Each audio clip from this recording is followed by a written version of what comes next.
Produção versus devoção, né? O que será mais importante? O que será mais importante na vida com Deus? Uma cena de uma visita de Jesus a duas grandes amigas.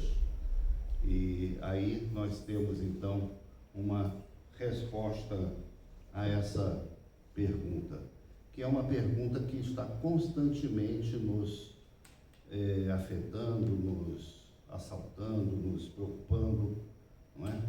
O que é mais importante na vida cristã? Aquilo que a gente faz, aquilo que a gente produz, tá? Ou os momentos que a gente tem para refletir, para crescer, para amadurecer num ambiente mais quieto, num ambiente menos visível, enfim. O fato é que, mais uma vez, o Evangelho de Lucas abre espaço às mulheres. Uma leitura do Evangelho de Lucas revela quantas mulheres servem de referência, são protagonistas de acontecimentos com o Senhor Jesus. É um Evangelho que dá espaço e que valoriza a mulher enquanto modelo, enquanto participante, personagem da história da salvação, do reino de Deus. E aqui nós temos então um encontro de Jesus com duas mulheres, duas irmãs, Marta e Maria. Jesus estava, como nós sabemos, a caminho de Jerusalém. Ele já tinha iniciado a sua jornada. Em outros evangelhos nós temos o registro de que essas duas irmãs moravam numa cidade chamada Betânia, próximo de Jerusalém já, e que elas tinham ainda mais um irmão chamado Lázaro. João capítulo 11, inclusive, narra a ressurreição de Lázaro e o diálogo de Jesus com essas duas irmãs naquela situação tão extrema. Mas aqui, essa visita de Jesus, ela é bem mais tranquila, digamos assim, bem mais cordial, uma situação do dia a dia. E nessas situações do dia a dia, existe o ambiente, existe a oportunidade de Jesus ensinar os valores do reino. Isso é muito interessante. Jesus não ensinava apenas para grandes auditórios, para ocasiões especiais, para momentos assim produzidos. Era no lidar diário com as pessoas que ele ia revelando as coisas, os valores do reino de Deus, não é? Então, Jesus chega na casa, né? Digamos assim, senta-se no sofá, né? Nós temos aqui uma ambientação moderna, né, de uma visita de Jesus. Ele se senta no sofá e Maria se senta no tapete, senta um degrau abaixo dele, como era costume aí na época de Jesus mesmo. Era costume dos discípulos se sentarem aos pés do seu mestre. O mestre se sentava numa cadeira, os discípulos não se sentavam em pé de igualdade, eles ficavam então sentados no chão. Na verdade, hoje isso ainda acontece, né? A diferença é que os professores ficam em pé e os alunos ficam sentados. Nas instituições de ensino, muito raro um professor que dá aula sentado da mesa. Pode acontecer, mas não é a regra, né? Então ela se assenta ali como alguém disposta a ouvir, a aprender aquilo que Jesus tinha a dizer. E essa cena, por si só, ela já tem uma coisa de diferente. Porque os mestres em Israel, na época de Jesus, não ensinavam a mulheres. Eles eram proibidos de ensinarem as mulheres. Eles só podiam ter discípulos homens. Então Jesus já quebra um preconceito ali, já quebra uma condição, um costume, uma tradição, no momento em que ele se assenta e uma mulher se assenta aos seus pés e ele começa a transmitir conhecimento, a transmitir um ensinamento para aquela mulher, provavelmente uma mulher jovem. Só nisso a parábola não, a narrativa de Lucas já traz uma inovação. O que não era muito novidade é que a outra irmã, diante da visita de Jesus, e provavelmente Jesus não devia estar sozinho, ele estava viajando com seus discípulos, devia ter mais outras pessoas junto com ele, uma comitiva. Jesus está ali na sala com Maria e Marta está ocupada, preparando a comida, arrumando as coisas, botando na mesa, não é? Fazendo aquelas atividades de quem recebe. Ela se sentia como mulher, provavelmente a mais velha, né, a responsável pela casa, ela se sentia no dever de receber bem a Jesus. E receber bem era ter uma mesa bem arrumada, bem servida, uma comida bem preparada, como é até hoje, né, quando a gente recebe uma pessoa na nossa casa. E isso envolve uma série de atividades, não é? Enquanto isso, Maria estava ali fazendo, como se costuma dizer, fazendo sala para Jesus, né? Até um ponto em que Marta não se contém mais, não se aguenta mais e resolve então dar uma bronca em Maria e indiretamente em Jesus também. Ela dá uma indireta, né? Ela diz assim: escuta,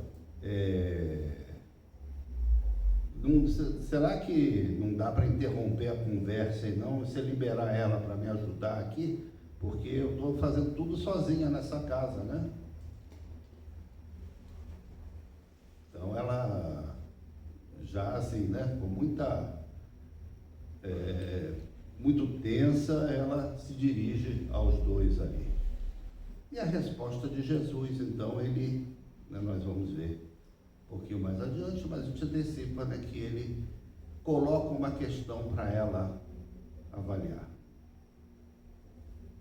Ele questiona aquilo que Marta está dizendo, sem censurar, sem ofender, sem retrucar, sem dar uma resposta, né, atravessada, nada disso. Com muita delicadeza, Jesus convida Marta a fazer uma reflexão.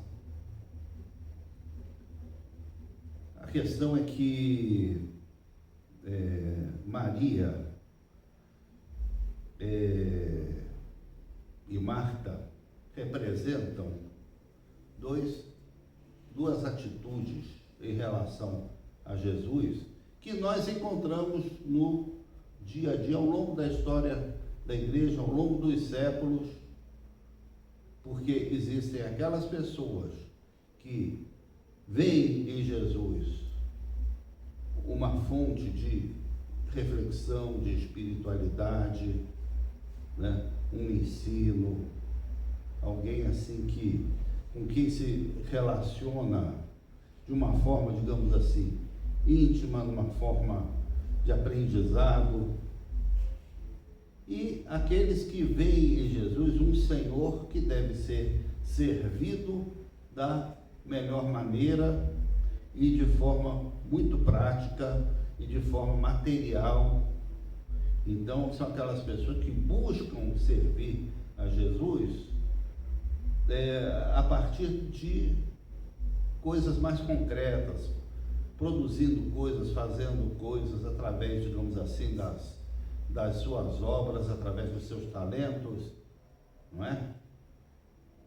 E enquanto o outro a outra pessoa ela tem um enfoque, digamos assim, mais da fé e do amadurecimento da fé na relação com Jesus. São dois tipos de cristão e de cristã que caminham ao longo da história da igreja. Vamos ver como é cada um, né? Acho que uma pergunta que é importante a gente fazer nessa situação, nesse triângulo Jesus, Marta e Maria: quem é que veio para servir? Quem desses três veio para servir?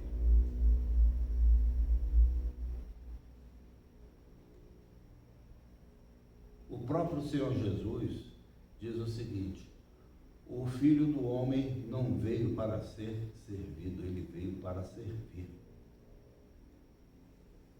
E ele dá, inclusive, um exemplo concreto no lava-pés.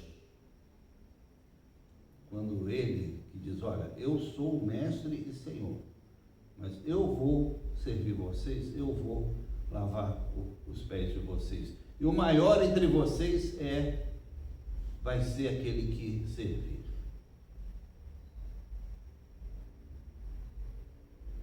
Isso fica bem claro no ministério de Jesus. Então, Maria tinha uma clareza que não era ela que tinha que servir ali, era Jesus que estava servindo.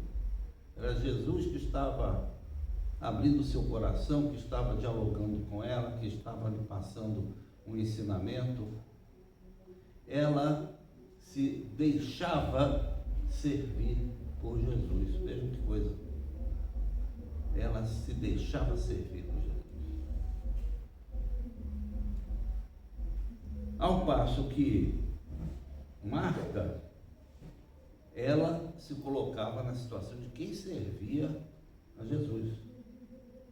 E ela começou então a se atarefar, a correr para lá e para cá, enfim, a dedicar todo o seu tempo a fazer coisas para servir Jesus. E aí está uma diferença básica, porque nessas atitudes, Maria tinha tempo para aprender de Jesus. Tinha tempo para aprender de Jesus. Marta, não. Ela não tinha tempo para aprender de Jesus. Ela não tinha tempo para dialogar com Jesus, ela não tinha nada a ouvir de Jesus. E essa atitude dela reflete muito a atitude daqueles cristãos, principalmente, que querem servir a Deus através das suas obras. A história da igreja é muito isso, né? As maneiras pelas quais os cristãos, através do século, procuraram e procuram ainda servir a Deus por meio das suas obras.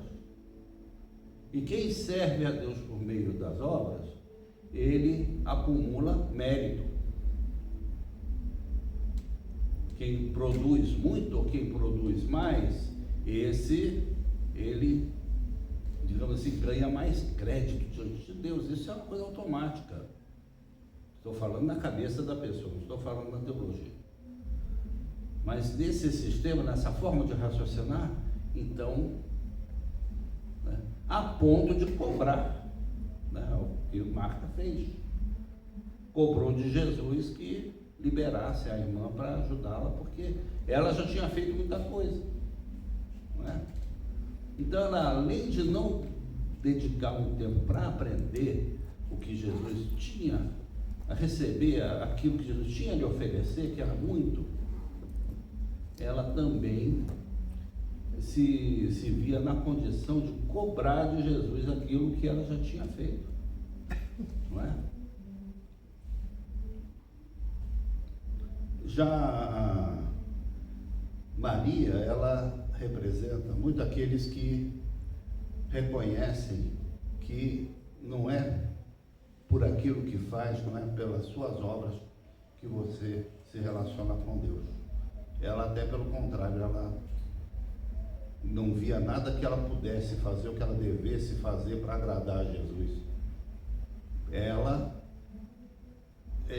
O que ela oferecia era a sua presença, a sua atenção, o seu coração. Então ela não tinha créditos, não tinha méritos diante de Jesus, ela só tinha mesmo a receber. E ela recebeu.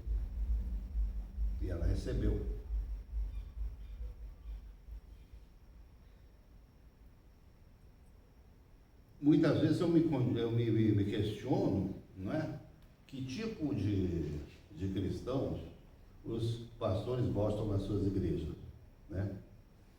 Se são as Martas ou se são as Marias, né? Porque a gente precisa reconhecer, as Martas são extremamente importantes e são muito úteis, né?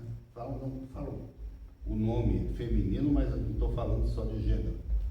Homens e mulheres numa igreja. Os pastores adoram as Martas, não é?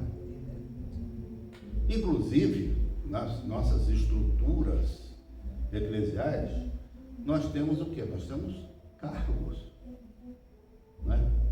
Quem que se preocupa em ocupar cargos nas igrejas? São as Marias, né? Os crentes que são Marias, eles estão mais preocupados com a vida de oração, muitas vezes em atuar assim, de uma forma mais anônima, mais local, não é? Estão mais centrados talvez no seu próprio crescimento espiritual, na sua própria edificação. Não tem tanto essa preocupação com os cargos da estrutura eclesial. Quem gosta de cargos são as Martas, né? Então, e desenvolve até um certo apego, né, aos cargos que ocupam, né? Não estou falando isso, gente, em tom de crítica, não é isso. São atitudes, são perfis, são características de cada tipo de cristão que a gente encontra. Claro que tanto um quanto o outro são importantes para o desenvolvimento da igreja, né? Agora, realmente, né, um pastor que se preocupa com o bom desempenho organizacional da sua igreja vai privilegiar aqueles que se encaixam nesse perfil, não é? Então os pastores gostam das marcas. A gente encontra nesse episódio alguns paralelos também com outras narrativas, por exemplo, com duas parábolas que eu vou, com uma parábola e com uma outro episódio.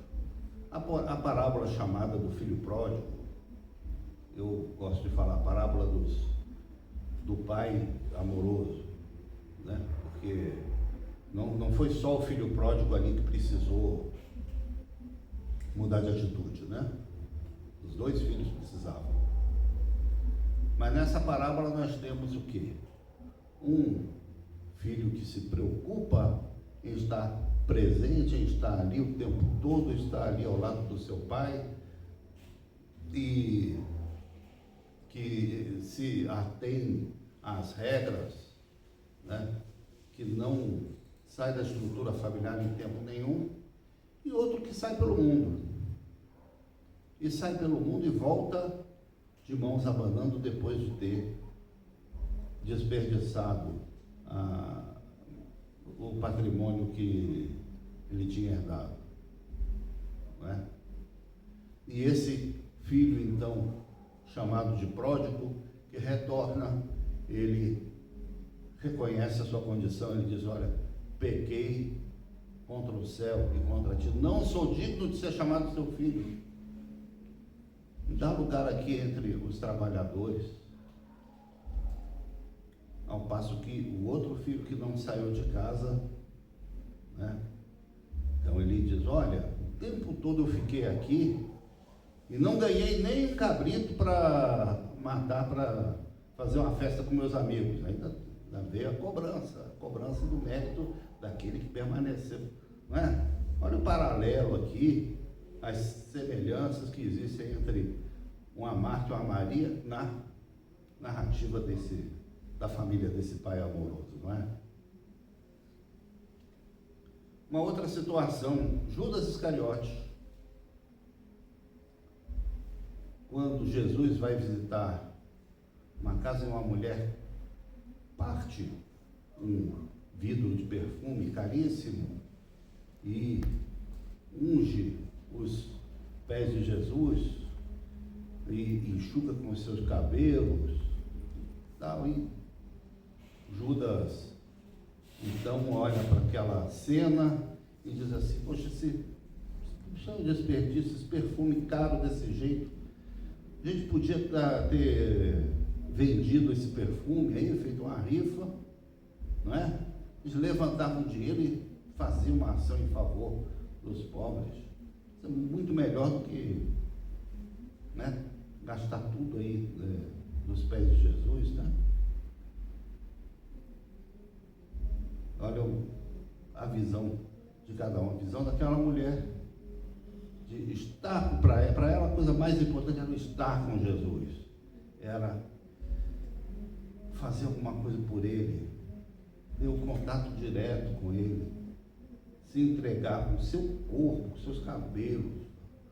E a prioridade de Judas era produzir alguma coisa, tivesse um efeito prático, eventualmente até serviço de propaganda, criasse um fato, né? Então, veja como mesmo ao longo do ministério de Jesus ele se defrontou com esses dois perfis. Mas Jesus sempre valorizou aquele que priorizava o estar com ele. Porque o estar com Jesus é que faz toda a diferença. Fazer coisas boas, beneficências e tal, isso muitas pessoas podem fazer. Não é uma coisa que está dependendo exatamente de Jesus. Mas o estar com Jesus é o que faz toda a diferença, é o que dá sentido àquilo que é feito na outra parte. Não é? Então, nós somos chamados a ter essa mesma reflexão, né? Claro que há momentos em que é preciso ser Marta. Parábola do bom samaritano, né? Aquele homem, aquele corpo estendido no chão, na beira da estrada, ele vindo com seu animal, seu burrinho lá, seu jegue, vê aquele homem naquela condição. Passaram dois religiosos que estiveram no templo de Jerusalém, estiveram na presença do Deus Altíssimo, vivenciaram celebrações muito significativas, provavelmente, cumpriram o seu dever com Deus e estavam voltando para sua casa depois de alguns dias de serviço no templo. Um levita, um sacerdote. Passaram, foram embora e ignoraram aquele homem ali, até para manter a sua pureza ritual. Não é? E aquele samaritano que não tinha nada com isso, pegou então aquele homem e levou para um lugar onde ele pudesse ser tratado. Ali não era hora de ser Maria. Ali não era hora de sentar, abrir a Bíblia, ler um salmo, interceder por aquele homem, tal, né? Depois dizer: ó, você tem misericórdia dele, tal. Não estava no burrinho e ir embora. Não era hora de fazer isso. Era hora de pegar aquele no colo e levá-lo onde ele precisava ir. Então tem hora de ser Marta. E tem hora de ser Maria. Tem hora de buscar a presença de Deus, buscar o conhecimento de Deus. buscar amadurecer na vida com Deus, na relação com o outro, na relação com o próprio Deus. Esses dois momentos, eles concorrem à nossa vida. Então, no fim das contas, a Marta e a Maria estão dentro da gente também. Estão ali, convivendo. A nossa casa é a casa de Marta e de Maria. E Jesus quer nos visitar de vez em quando. E Ele quer sentar no nosso sofá e quer nos ensinar e quer compartilhar uma refeição conosco e quer ser servido também.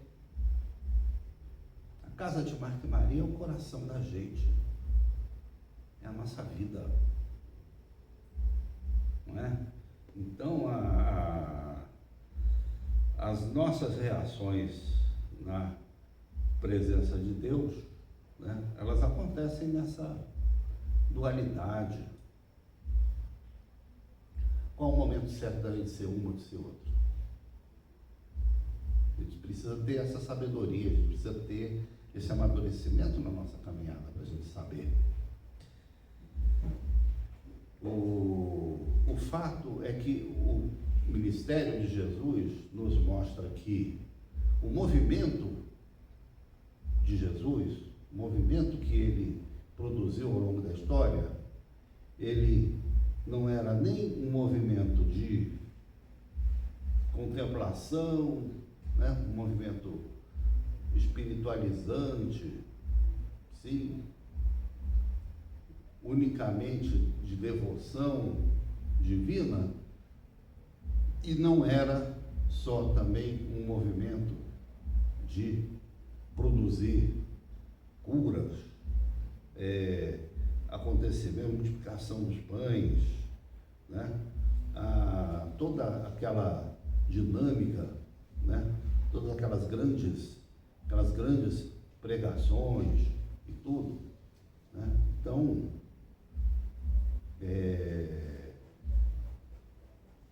na amizade entre Jesus e as pessoas que o seguiam, transparece que o movimento de Jesus não é só um movimento que busca mudar a ordem das coisas, que se preocupa e angustia com a difícil situação econômica e política das pessoas, né, do seu tempo, que ele não passa o tempo todo trabalhando, ensinando, fazendo curas e milagres. Ele usa o seu tempo para desenvolver, para construir relações de afeto, relações de proximidade, relações de intimidade com as pessoas.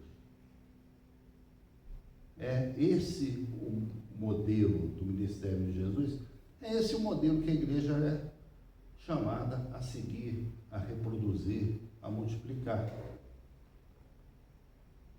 Para que nós, então, tenhamos essa verdadeira noção, essa clareza da presença de Marta e Maria dentro de nós, dentro da nossa comunidade, dentro dos dons, né, e ministério de cada um. Que Deus nos dê essa maturidade, essa percepção através, né, dessa lição da sua palavra registrada pelo Evangelho de Lucas. Amém?